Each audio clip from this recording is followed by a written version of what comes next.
Today will discuss Rutherford's model of atom.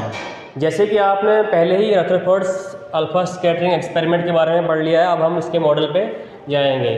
तो इन्होंने क्या किया था, on the basis of the alpha particle scattering experiment done by Rutherford and its co workers they developed the model of atom. Rutherford ने एक atom का model दिया, तो उसका क्या कहना था कि an atom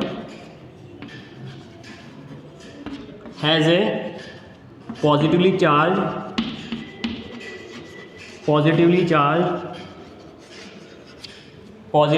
centre called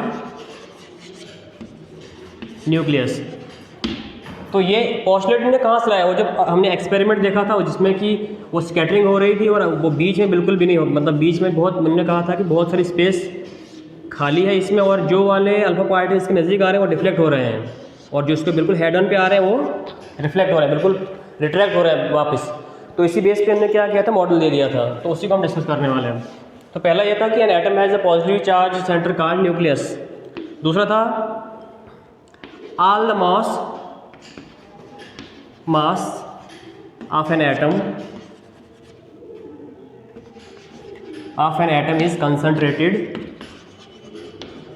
is concentrated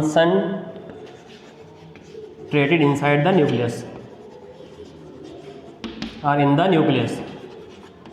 मतलब जितना भी मास होता है वो सारा किस में होता है, न्यूक्लियस में ही होता है, क्योंकि जो न्यूक्लियस है वो बहुत ही डेंस है और बहुत ही छोटा है, और इसका साइज हमने कैलकुलेट किया था 10⁻⁻15 मीटर्स, जिसको 1 फेम्टोमीटर भी बोलते हैं, 1 FM। मतलब इतना छोटा होता है इसका साइज़ कि अगर एटम के कंपैरिजन में देखा जाए तो बहुत छोटा, बहुत ही छोटा होता है। तो तीसरा इनका जो पोस्टुलेट था वो था कि electrons revolve around the nucleus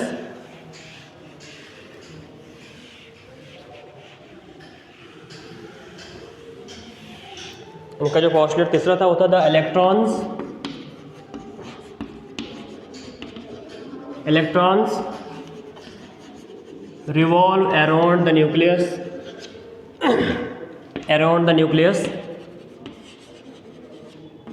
in circular paths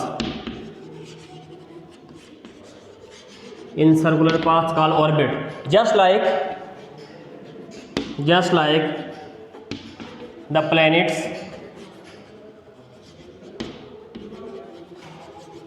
revolve around the sun। इन्होंने ये कहा कि जो आपके पास इलेक्ट्रॉन्स हैं वो बिल्कुल जो न्यूक्लियस है उसके सर्कुलर पाथ्स में घूमते रहते हैं, और ऐसे घूमते हैं जैसे कि हमारे सन के अराउंड प्लैनेट्स घूमते हैं, इसलिए इसको प्लैनेटरी मॉडल कहते हैं। इसलिए इसको क्या बोलते हैं, प्लैनेटरी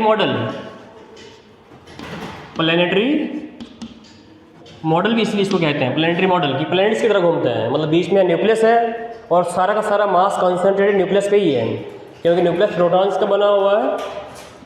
तभी न्यूट्रॉन्स को डिस्कवर नहीं किया गया था, अभी हम तब सिर्फ प्रोटॉन्स और इलेक्ट्रॉन्स को ही डिस्कवर किया गया था।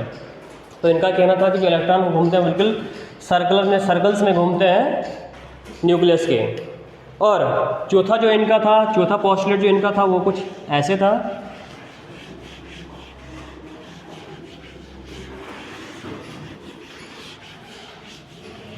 चौथा पोस्टुलेट इनका था कि the electrons and the nucleus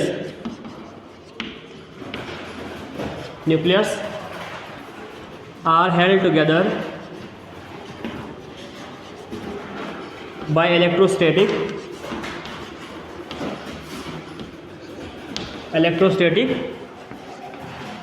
force of attraction। मतलब ये है कि जो न्यूक्लियस है और जो इलेक्ट्रॉन्स हैं वो उनका एक का तो पॉजिटिव, न्यूक्लियस का पॉजिटिव चार्ज है, इलेक्ट्रॉन्स का नेगेटिव चार्ज है, और उनको क्या कर रहे हैं, इलेक्ट्रोस्टैटिक फोर्स अट्रैक्शन को जोड़ के रखती है। They are held together by electrostatic force of attraction. Electrostatic force of attraction वो फोर्स होती है जो दो चार्जेस को, अपोजिट चार्जेस को अट्रैक्ट करती है। अब सवाल दूसरा ये है कि this force is balanced bye centrifugal force. मतलब जब कोई चीज़ सर्कल में घूमती है तो उसमें क्या होती है, सेंट्रीफ्यूगल फोर्स। तो आपके पास हम इसको थोड़ा ड्रा करेंगे अब कि इलेक्ट्रॉन्स जब घूमते हैं तो वो एक दूसरे के साथ अपोजिट चार्ज की वजह से क्या होते हैं, इलेक्ट्रॉन्स और प्रोटॉन्स बीच में, मान लो आपके पास ये न्यूक्लियस है और जो इनके बीच में फोर्स ऑफ अट्रैक्शन है वो बिकॉज ऑफ अपोजिट चार्जेस हैं, तो ये क्या कर रहे हैं, घूमते रहते हैं इलेक्ट्रॉन सर्कुलर पाथ्स में, और इसको बैलेंस करती है इलेक्ट्रोस्टैटिक फोर्स को बैलेंस करती है सेंट्रीफ्यूगल फोर्स। अब इसको थोड़ा हम ड्रा करने की कोशिश करेंगे कि उनने जो रिजल्ट शो किया, मतलब उनका निष्कर्ष जो था उनका वो कुछ इस तरह दिखता था। जो बीच में आपके पास है पॉजिटिवली चार्ज न्यूक्लियस, ये बहुत ही डेंस होता है, डेंस हाईली कॉन्सेंट्रेटेड, और सारा का सारा एटम का मास यहीं पे माना जाता है कि कॉन्सेंट्रेटेड है। और जो आपके पास जो ये इलेक्ट्रॉन्स बिल्कुल सर्कुलर पाथ में यहाँ इसके इस मतलब ये ऐसे ऑर्बिट कर रहे होते हैं ये, और इसका इन्होंने साइज़ बताया कि बहुत ही छोटा है, 10⁻⁻15 पिकोमीटर्स, दैट इज़ 1 फेम्टोमीटर। और पूरे इस एटम का साइज़ उन्होंने बताया कि वो कुछ ऐसा होना चाहिए 10⁻⁻10 मीटर्स। इसको हम ऐसे अप्रिशिएट कर सकते हैं कि अगर आपके पास जो न्यूक्लियस है वो एक क्रिकेट बॉल के जितना है, तो पूरा जो इस एटम का साइज़ कितना होगा, 5 kilometres away from the nucleus, radius से अगर देखा जाए तो ये इतना छोटा है न्यूक्लियस इसके मुकाबले में, एटम के मुकाबले में। तो साइज़ इन्होंने इतना कैलकुलेट किया था अपनी कैलकुलेशन से।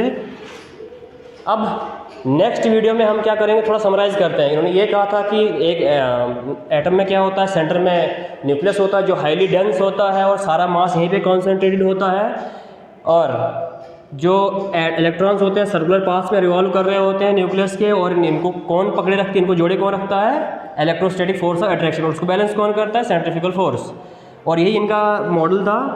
हाँ, इसको स्टेबिलिटी बहुत हद तक इन्होंने एक्सप्लेन किया था इसकी स्टेबिलिटी को, लेकिन इसके बहुत सारे ड्रॉबैक्स थे, हम नेक्स्ट वीडियो में देखेंगे। Thank you.